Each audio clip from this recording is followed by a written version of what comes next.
You ask Tiger to solve. This deals with linear equations with one unknown. The final result is x equals 35. Let's solve it step by step. Simplify the expression. Group like terms. Simplify the arithmetic. Group all constants on the right side of the equation. Subtract 5 from both sides.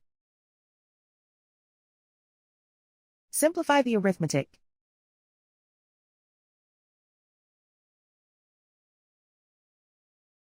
Isolate the x.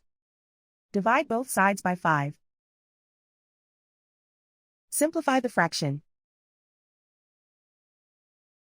Find the greatest common factor of the numerator and denominator.